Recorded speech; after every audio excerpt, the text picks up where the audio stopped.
Her i Radikale Venstre har vi sat et ambitiøst mål, der vil værne om et grønt Danmark. Vi vil reducere Danmarks belastning af klimaet med 55% i 2030, gøre Danmark fri for kul, olie og gas, og gøre det attraktivt at køre bil med alternative drivmidler, og gøre det attraktivt at køre elbil. Vi vil give vores børn og børnebørn et grønt Danmark, for et grønt Danmark er prisen værd. Jeg stemmer radikalt, fordi jeg synes, en grøn fremtid er prisen værd.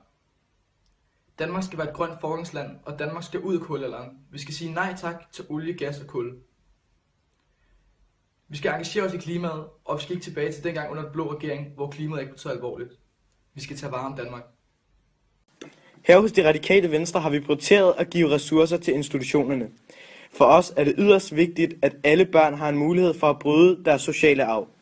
Undersøgelser viser, at risikoen for, at børn af kriminelle også bliver kriminelle, er større end ved børn af ikke-kriminelle. Vi har lavet en forpligtende socialplan for hjemløse, misbrugere og udsatte, som forventes færdig i 2020, hvilket betyder, at færre danskere er under fattigdomsgrænsen. Vi vil ændre den spiral, der har dannet tendensen i flere år og give folk drømmene tilbage. Jeg stemmer Radikale Venstre. Jeg stemmer radikalt, fordi jeg mener, at børns baggrund ikke bør afgøre deres fremtid.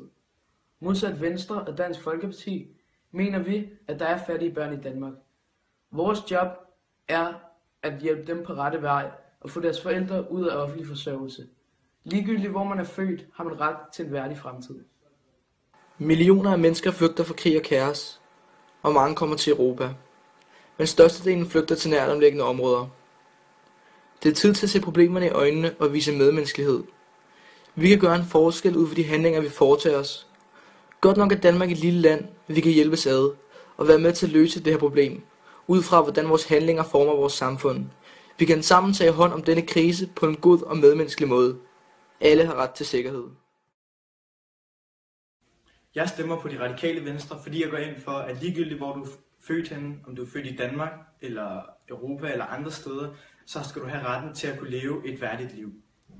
Hvis en indvandrer, immigrant eller flygtning kommer til Danmark og gerne vil bo, arbejde og betale skat, skal personen eller familien være mere end velkommen, uanset om de kommer fra Syrien og har uddannelse som advokat, eller om de kommer fra Polen og er tømrere.